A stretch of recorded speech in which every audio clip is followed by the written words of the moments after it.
So, as I mentioned in the intro video to this channel, I'm going to be keeping it very real with you.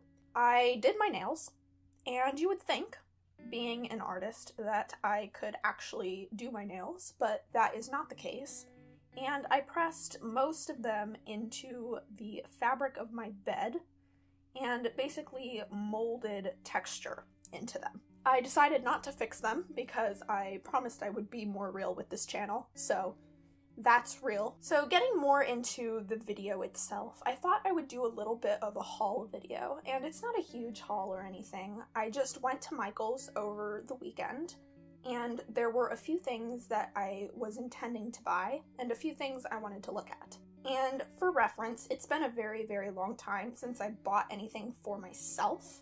Technically, all of this could be counted as for my business, but I typically don't even buy fun things for my business. I typically buy a lot of more technical things, and that was actually what I went into Michael's with the intention to buy in the first place.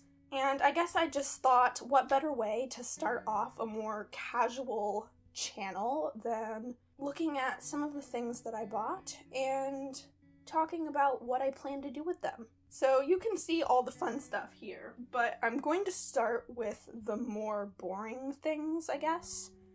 Essentially the stuff that I went in with the intention to buy. So the first thing is this scrapbook case.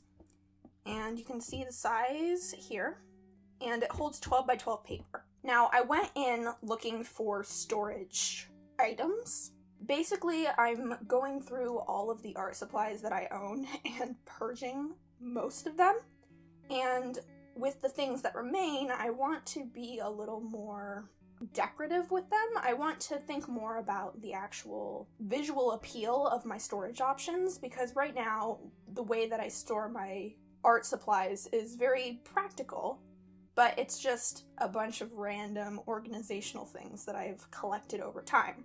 Unfortunately, Michael's didn't really have what I was looking for. I'm sure I will be going to different places in the time that follows. But for now, all I bought was this scrapbook case because I have a bunch of 12 by 12 paper, and there is a storage drawer unit that I've been holding on to solely because it's the only thing I have that holds 12 by 12 paper. Literally, it's falling apart. The handles are coming off. The front of one of the drawers is gone. Nails, screws are missing. It's terrible. So this was basically to take the place of that, so I can get rid of that chest of drawers and get some different ones that will actually function. The second thing is a little more interesting, and this is a frame. And essentially what I wanted was something I could use to frame my 4x6 prints. These are the cactus ones that I'm going to be putting up in my Etsy shop probably tomorrow as of the recording of this video. And here are the others from this little collection. They're the succulents. And I just wanted a frame that I could put them in so I could photograph them for Etsy. Now this is a letterboard. I got this for really cheap actually because it was the most expensive full price item I had, and I had a 50% off coupon. So for what it is, it's really cheap, and I thought this would be a good way to display prices at art shows because I was looking for a way to kind of spruce up my booth setup. I really like how the background has a kind of marble pattern on it, and this was actually much cooler than what I intended to go in looking for, which was a letterboard, but I didn't know that they had ones with patterned backgrounds, so this was perfect. And now we get into some of the more fun things. I'm going to set some of this aside because actually the boring thing is this paper. And I actually went in looking for this as well, or at least some drawing paper in some capacity. This I liked. It is Strathmore drawing paper, and it's actually 80-pound drawing paper, which means it is fairly thick in comparison to most sketch/drawing papers that I've been able to find. And it has a bit of a texture tooth to the actual paper itself, which is something else I was looking for. The color is not quite white. It's definitely cream. Compare it to the white of this print here. which is very stark white.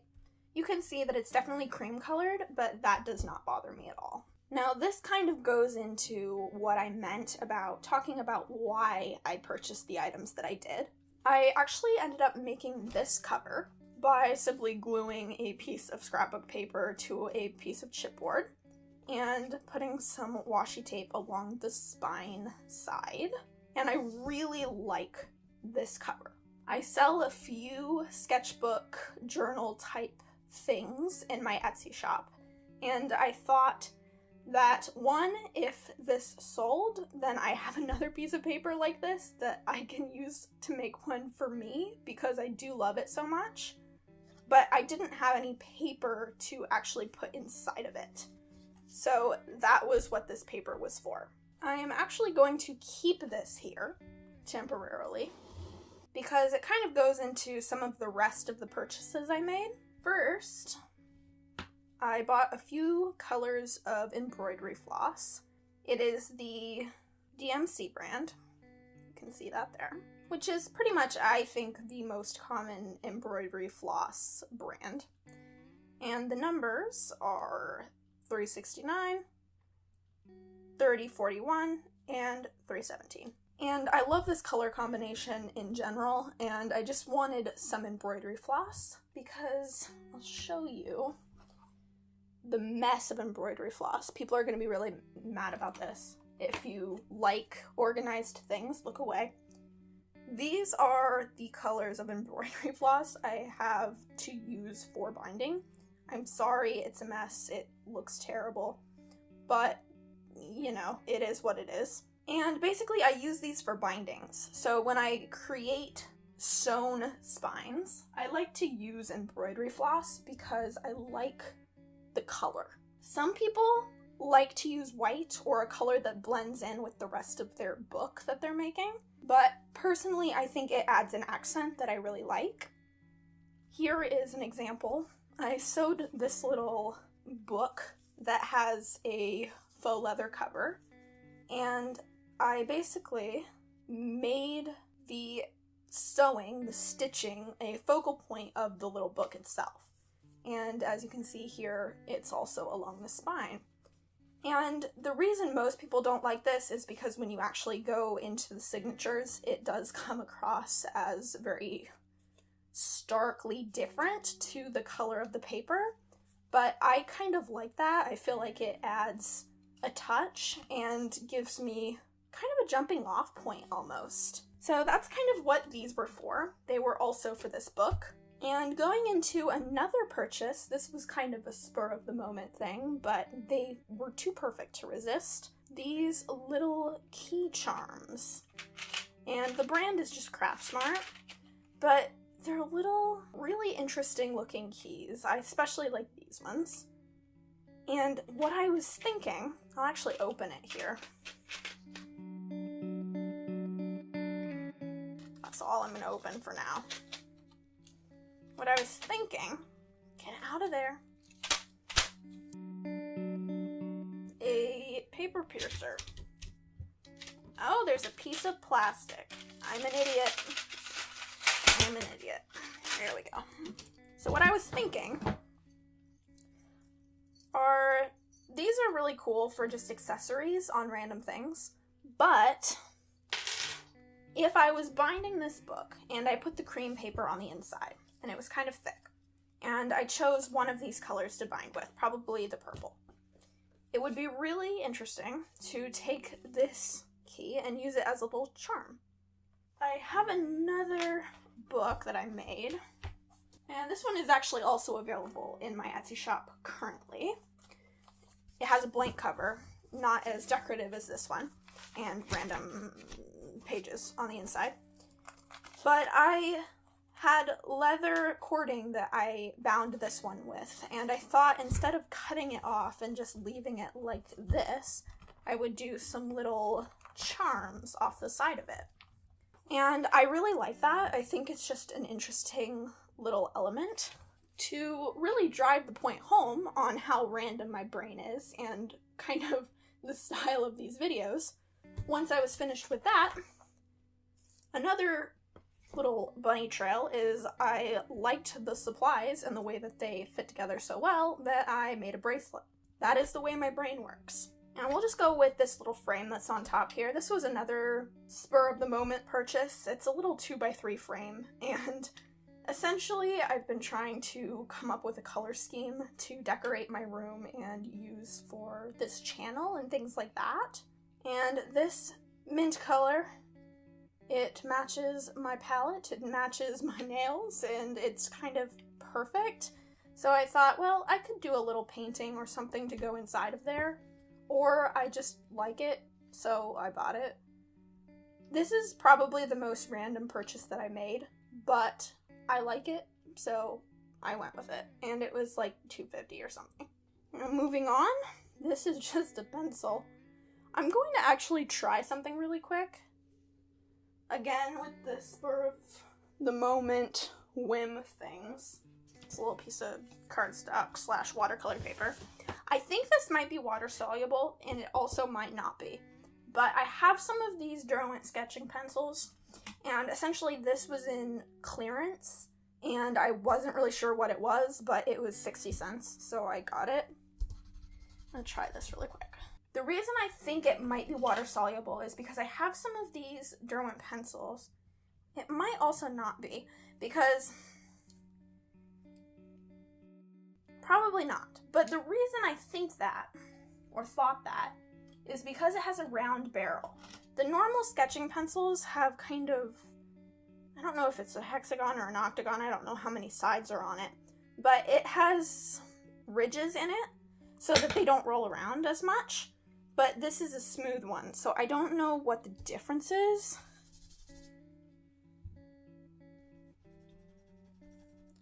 See, it's not, I don't think. So I don't know what the difference is between this, if it's just the fact that it's a sketching pencil as opposed to the graphic pencil.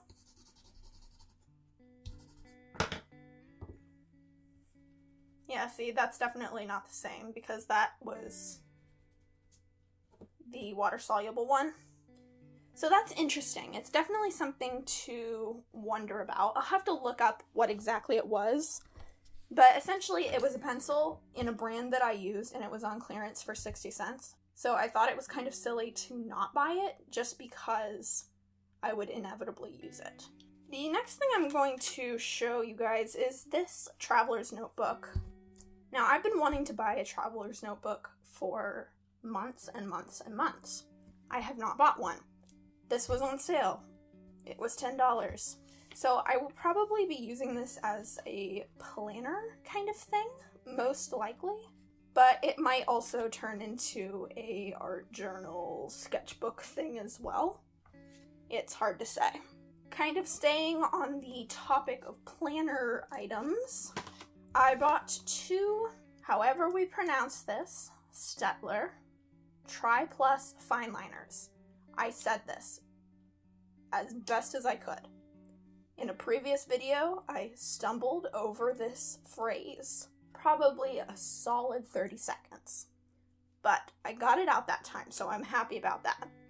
And essentially, I have some of these in a very basic set. I believe I got these in a Sketchbox when that was a gift subscription that I had. And I like them, I just enjoy them, but the colors are very vibrant and much brighter than what I tend towards. So I thought if I had a couple of colors that were closer to what I typically use, I might be more apt to use them. So I'm actually going to swatch them here really quick. This is the mauve color, I guess. Is that even what that color is called? We'll go with it. And I actually had already swatched this, but the fact that it is as close to this cap color as it is was very surprising to me. And this other one kind of looks like a dark blue, but I think it comes across as more of a really dark gray / almost black. But I'm okay with that. And that brings us to our very last item that is also kind of planner related. They were having a sale for these tubes of washi for $5. and I liked basically every pattern in this, so I bought it. The only ones that I'm not a huge fan of are this one with the text, and this one kind of is weird to me for some reason, but I might sell them, I might use them, I don't know. But these 5 specifically I really loved, especially this floral and this floral. They're kind of vintagey, which sometimes is my style and sometimes isn't, but I think I will definitely end up using them, and that's the only reason I bought them. I typically don't buy tubes of washi because there are more patterns that I dislike than I like. Normally I'll like maybe 1 or 2 out of all of the washi patterns, but because I liked so many of these, I decided to go with it and just make a personal purchase. I do plan on using some of this in a future series on this channel as a kind of quote-unquote plan with me series, because I really enjoy watching those types of YouTube videos, and I just think it would be a fun thing to do. So I hope you guys liked this video. Like I said, it's a little casual, it's a little more relaxed and real than what I typically do, but I thought kind of giving you guys a look inside my brain and the way that I tend to jump from one thing to another would be interesting at the very least. Most, if not all, of these items will probably make an appearance in future videos, whether it be in planning videos, bookbinding videos, whatever. Thank you all so much for watching. You can subscribe if you want to see more videos like this or extremely different from this, and I will see you guys next time. Bye.